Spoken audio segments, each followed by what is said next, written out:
Assalamualaikum warahmatullahi wabarakatuh. Perkenalkan, nama saya Sinta Widya. Saya dari jurusan Akuntansi Syariah kelas 2B, Fakultas Ekonomi dan Bisnis Islam. Video ini merupakan video yang saya buat untuk memenuhi tugas mandiri mata kuliah pengantar ekonomi Islam. Di sini saya akan menjelaskan tentang materi perbedaan antara ekonomi konvensional dan ekonomi Islam. Berikut merupakan cuplikannya. Baik, di sini saya akan menjelaskan sedikit tentang sejarah ekonomi konvensional dan ekonomi Islam. Dalam ekonomi konvensional, dikenal dua kekuatan sistem ekonomi yang mendominasi, yaitu ekonomi kapitalis dan ekonomi sosialis. Terdapat dua negara adidaya sebagai representasi dari dua sistem ekonomi tersebut, yaitu Amerika dan Sekutu Eropa Baratnya, merupakan bagian kekuatan dari sistem ekonomi kapitalis. Sedangkan ekonomi sosialis diwakili oleh Uni Soviet dan Eropa Timur serta negara Cina dan Indochina seperti Vietnam dan Kamboja.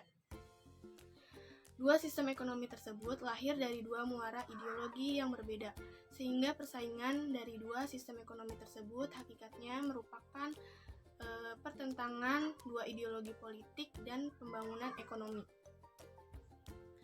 Berikutnya yaitu sejarah ekonomi Islam. Sejarah ekonomi Islam berawal dari diangkatnya Nabi Muhammad SAW sebagai utusan Allah pada usia ke-40.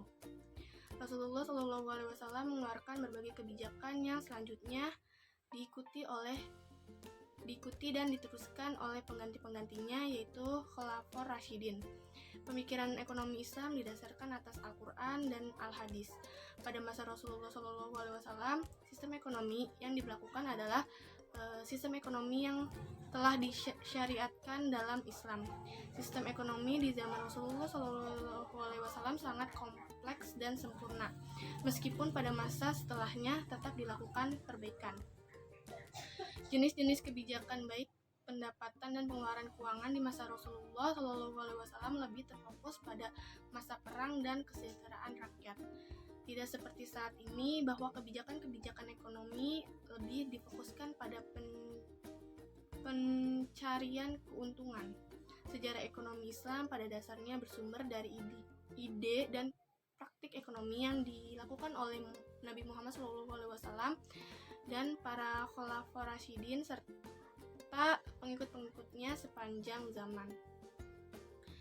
Diverifikasikan praktik ekonomi yang dilakukan masyarakat muslim setelah masa Nabi Muhammad SAW bisa dianggap sebagai acuan sejarah ekonomi Islam selama tidak bertentangan dengan ajaran Islam. Itu merupakan sedikit cuplikan tentang sejarah ekonomi konvensional dan ekonomi Islam. Baik, selanjutnya saya akan menjelaskan tentang awal mulanya ekonomi Islam dikenal oleh dunia. Dengan hancurnya sistem ekonomi kapitalis dan sistem ekonomi sosialis pada tahun 90-an, membuat sistem ekonomi orientasi pasar disanjung sebagai satu-satunya sistem ekonomi yang sahih. Namun, sistem ekonomi orientasi pasar justru membawa akibat negatif dan lebih buruk. Banyak negara miskin semakin bertambah miskin, dan negara yang kaya jumlahnya relatif sedikit semakin bertambah kaya. Dengan kata lain, sistem ekonomi ini juga gagal meningkatkan kesejahteraan masyarakatnya, terutama di negara-negara berkembang. Menurut Joseph Stiglitz, kegagalan ekonomi Amerika pada tahun 90-an dikarenakan keserakahan dari sistem kapitalis itu sendiri. Ketidakberhasilan secara penuh dari sistem ekonomi yang disebabkan antara lain oleh kelemahan atau kekurangan dari masing-masing sistem ekonomi yang justru lebih besar dibandingkan dengan kelebihan masing-masing sistem tersebut.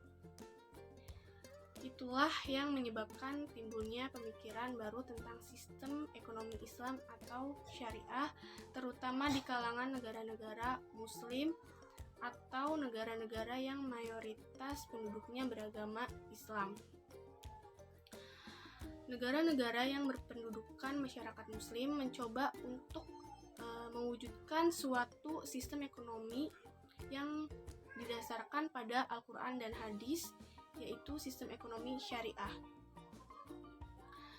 Pada awalnya, keraguan masih menyelimuti banyak pihak tentang keberadaan sistem ekonomi Islam sebagai sebuah alternatif. Beberapa pakar juga mengatakan bahwa sistem ekonomi Islam hanyalah akomodasi dari sistem kapitalis dan sistem sosialis. Pada nyatanya, terlepas dari beberapa kesamaan dengan sistem ekonomi lainnya, terdapat karakteristik khusus bagi sistem ekonomi Islam sebagai landasan terbentuknya suatu sistem yang berorientasi terhadap kesejahteraan masyarakat. Sistem ekonomi Islam tidak terlepas dari seluruh sistem ajaran Islam secara integral dan komprehensif, sehingga prinsip-prinsip dasar ekonomi Islam mengacu pada saripati ajaran Islam.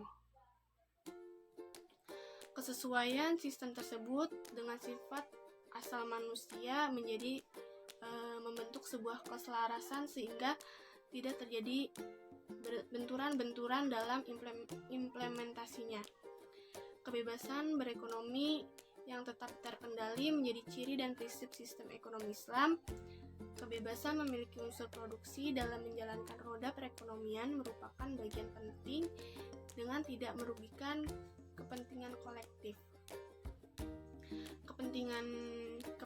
Kepentingan individu dibuka lebar, tidak adanya batasan pendapatan bagi seseorang untuk mendorong manusia untuk aktif berkarya dengan segala potensi yang dimilikinya. Kecenderungan manusia untuk terus-menerus memenuhi kebutuhan pribadinya yang tidak terlepas dari batasan kendali dengan adanya kewajiban setiap individu terhadap masyarakatnya. Keseimbangan antara kepentingan individu dan kolektif inilah yang menjadi pendorong bagi pergerakannya roda perekonomian tanpa merusak sistem sosial yang ada.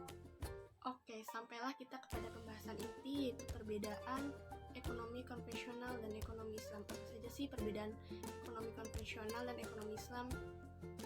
Yang pertama yaitu rasionalitas. Dalam ekonomi konvensional adalah rasionalitas ekonomismen, yaitu tindakan individu yang dianggap rasional jika bertumpu pada kepentingan diri sendiri atau self-interest, yang menjadi satu-satunya tujuan bagi seluruh aktivitas. Ekonomi konvensional mengabaikan moral dan etika dan hanya sebatas kepentingan di dunia tanpa memikirkan kepentingan di akhirat. Sedangkan ekonomi Islam hendak membentuk manusia yang berkarakter Islami atau Islami economy man. Islami economy man dianggap perilakunya rasional jika konsisten dengan prinsip-prinsip Islam yang bertujuan untuk menciptakan masyarakat yang seimbang. Tauhidnya mendorong untuk senantiasa yakin bahwa Allah Subhanahu wa Ta'ala yang berhak membuat peraturan untuk mengantarkan kesuksesan hidup di dunia dan di akhirat. Yang kedua yaitu tujuan utama ekonomi Islam adalah untuk mencapai falah di dunia dan di akhirat. Sedangkan ekonomi konvensional hanya semata-mata mensejahterakan duniawi saja. Yang ketiga yaitu Islam lebih menekankan pada konsep need daripada want dalam menunjukkan maslahah, karena need lebih bisa diukur daripada want. Menurut Islam, manusia mesti mengendalikan dan mengarahkan want dan need sehingga dapat membawa maslahah dan bukan mudarat untuk kehidupan dunia dan akhirat.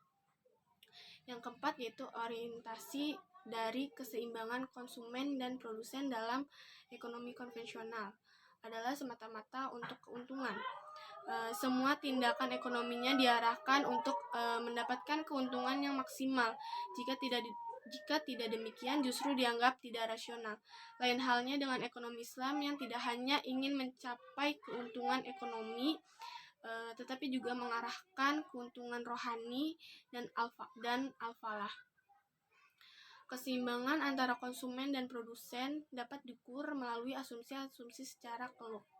Mungkin itu saja yang bisa saya sampaikan. Lebih dan kurangnya saya mohon maaf. Wabillahi taufiq wal hidayah. Wassalamualaikum warahmatullahi wabarakatuh.